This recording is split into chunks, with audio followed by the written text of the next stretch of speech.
व्यासपीठ आणि या विचार मंचावरती उपस्थित असणारे सर्व ओबीसी समाजामधील सर्व नेते,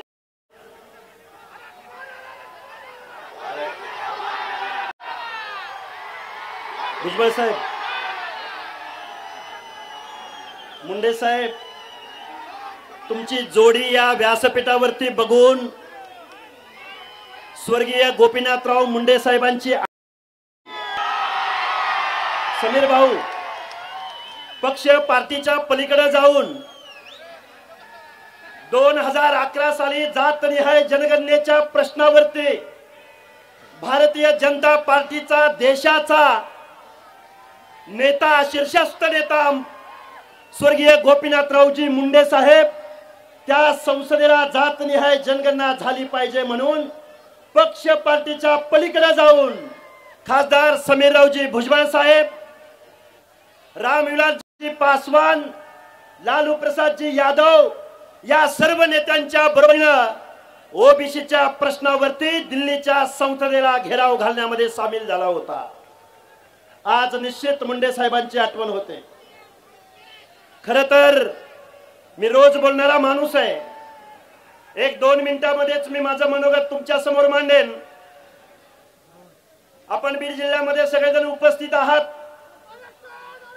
भुजबळ साहेब, 2 दिवस झालं इथं सांगितलं जातंय, भुजबळ साहेब तुम्हाला आम्ही बीड मध्ये येऊ देणार नाही। भुजबळ साहेब, तुम्ही आज बीड मध्ये आलेले आहात। तुमचा एक कार्यकर्ता काल बीड जिल्ह्यामध्ये गेवराई तालुक्यातल्या उमापूर गावामध्ये जाहीर सभा घेत होता।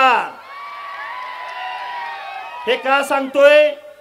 अरे भुजबळ साहेबांचं लांब, ओबीसीच्या एका कार्यकर्त्याच्या केसाला धक्का तरी लावून बघा।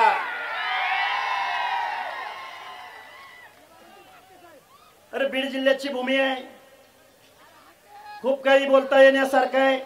मी एक GR घेऊन आलोय महाराष्ट्र शासनाचा तुमच्या समोर।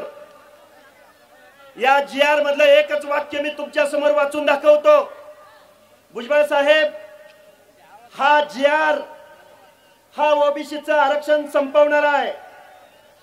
पडळकर साहेब ऐका, शासनाचा उद्देश त्यांनी प्रस्तावनेमध्ये लिहिलेला आहे, 2 पानाची प्रस्तावना आहे आणि त्यामधलं भुजबळ साहेब मी एकच शेवटचं वाक्य वाचून दाखवतो। हे वाक्य असं आहे, मराठा समाजास, ध्यान देऊन ऐका, कुणाला?